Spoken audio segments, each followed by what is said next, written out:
la clase de instrumentación y control de proceso, vamos a ver a continuación alguna serie de definiciones en cuanto a elementos que componen los diagramas y los sistemas de instrumentación y control en los distintos procesos.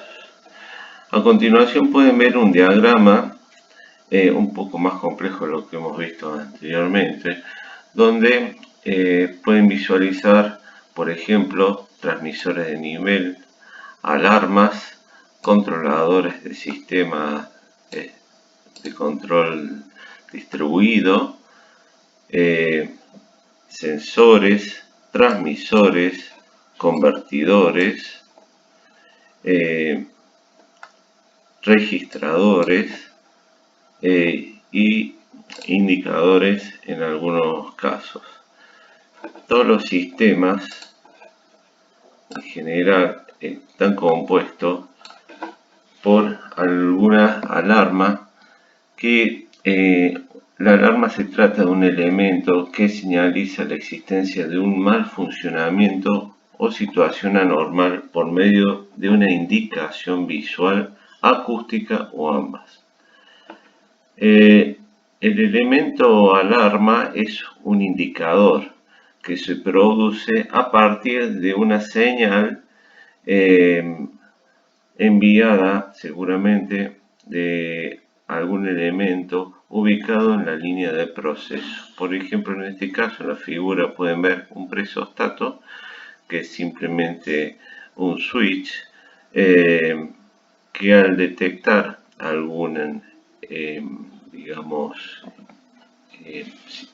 alguna presión que exceda por alto nivel, envía una señal eléctrica a la alarma. La alarma nos indicará visualmente o de manera acústica el elemento que está interactuando con el sistema. Por otro lado tenemos el convertidor, que es un instrumento que recibe información de un tipo de señal. Ya hemos visto convertidores anteriormente. Recibe una señal eléctrica y la convierte, por ejemplo, en una señal neumática para, por ejemplo, controlar válvulas neumáticas. Las válvulas abrirán o cerrarán la circulación de algún fluido. Después tenemos elementos finales de control, que podrían ser válvulas neumáticas, válvulas accionadas de alguna forma, motores de velocidad variable, variadores de frecuencia, etc. Tenemos elemento primario sensor, que es la parte del lazo de control que detecta el valor de la variable de proceso, digamos el elemento inicial en cuanto a la información del proceso. Este elemento, el sensor, nos entrega la información del proceso para poder interactuar en el sistema de control. Después tenemos lo que es el sistema de control distribuido, que está formado por subsistemas separados físicamente, es decir, son sistemas de control ubicados en oficinas o alejados del proceso, que nos van a permitir interactuar con el sistema y controlarlo. Luego tenemos transductores, que son aquellos elementos que reciben información de alguna propiedad o cantidad física y la transforman en una unidad de medida proporcional a la señal de salida. También puede tratarse de un transmisor. Un transductor es usualmente conocido como un transmisor o convertidor.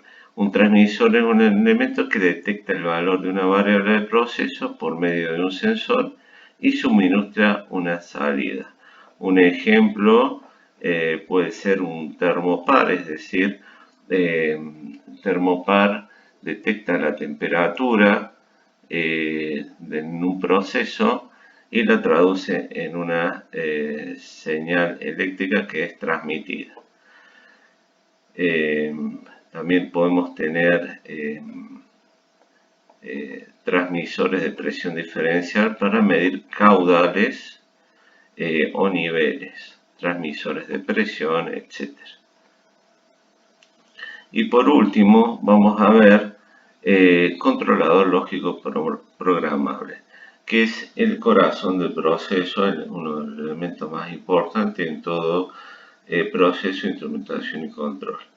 El controlador lógico es un aparato electrónico que opera digitalmente utilizando una memoria programable para el almacenamiento de instrucciones que realizan funciones específicas tales como lógica, secuencia, temporización, integración, cálculos aritméticos, etc. Digámoslo de esta forma, es una computadora que recibe o un ordenador digital a nivel industrial que recibe señales de entrada. Estas señales pueden ser lógicas, pueden ser digitales o analógicas y ingresan a la unidad central de proceso. Esta unidad central interactúa con una unidad de programación.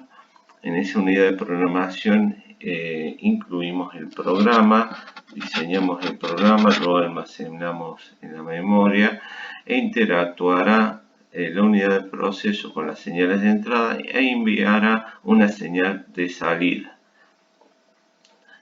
Esta señal de salida controlará el proceso a partir de las señales de entrada. Acá podemos ver todo el sistema completo. Tenemos el sistema de control distribuido con una estación de operación, con servidores de almacenamiento, estaciones de ingeniería para el control del proceso, y después ya más a bajo nivel vamos a tener los PLC, los controladores lógicos programables, que interactuarán con los distintos elementos, instrumentos y elementos finales de control. A un PLC le pueden llegar señales o variables de los transmisores, transductores, y este puede interactuar, por ejemplo, con los convertidores o válvulas neumáticas. Se recibe información de los distintos sensores, pulsadores, fines de carrera, que comandarán, a través del sistema de control el proceso.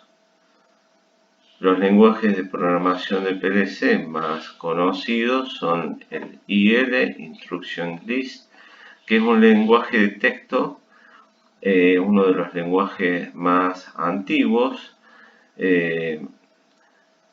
Esto se utilizaba al inicio como elemento de programación por no tener, alguna capacidad de interacción gráfica. Más adelante, cuando las computadoras se fueron desarrollando, aparecieron lenguajes de programación con interfaz gráfica, por ejemplo el LD, el sistema de programación ladder.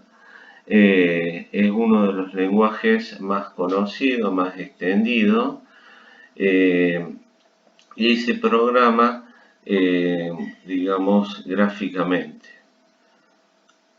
Otro de los sistemas de programación es el Function Block Diagram, que es un sistema de programación en bloque. Este también es un sistema extendido y utilizado actualmente. Y por último podemos llegar a tener el Structure Test, que es un diagrama, un lenguaje de programación. Volvemos a los lenguajes de programación en texto, basado en programación C o Pascal.